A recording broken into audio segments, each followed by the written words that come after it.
Suzanne Julien, bonjour. Vous êtes directrice financière chez Oracle pour la France. Est-ce que vous pouvez nous présenter la fonction finance chez Oracle en quelques mots? Bonjour Olivier.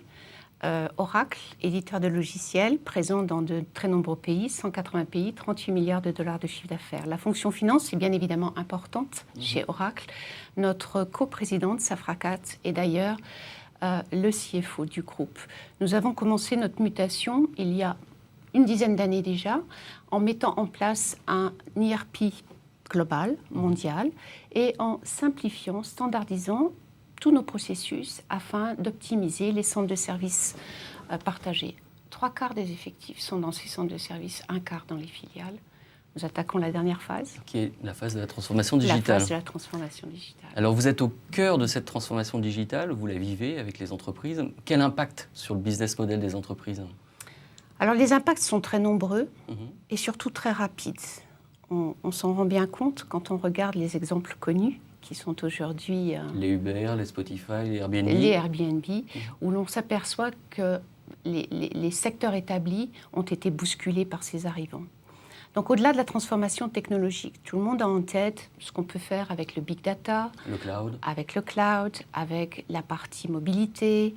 Il y a également un changement très très fondamental pour nous, les financiers, qui est la place que prend les incorporels, l'intangible. Et une enquête récente de Standard & Poor's que nous avons conduite avec le CIMA montre qu'effectivement la part des intangibles représente aujourd'hui 85% de la valeur de ces 500 entreprises au niveau mondial. Alors, il va falloir apprendre à gérer ces intangibles. Quel est l'impact? Quelles sont les implications sur la fonction finance? Alors les implications sont effectivement la mise en place de tous les nouveaux indicateurs. On continue à faire la partie des responsabilités régaliennes que nous avions dans le passé, mais autrement, en les déléguant à nos centres de services partagés, en dégageant du temps pour aller vers la finance moderne. De façon à s'investir effectivement sur toutes ces analyses, sur toutes ces interprétations des chiffres et en étant beaucoup plus réactif, flexible. Et c'est une pression que nous met le business d'ailleurs. Parce que pour pouvoir les accompagner, ils ont besoin de ce support, ils ont besoin de cette contribution de la fonction financière. Donc vous vous rapprochez du business, des métiers. Quelle est un peu l'évolution de cette fonction ces dernières années et qui continue à évoluer? Alors l'évolution de la fonction, c'est qu'effectivement nous avons une vision traditionnelle, dite la vision classique de la finance, qui est essentiellement orientée vers la compliance, donc le respect des règles, des respects, et le contrôle.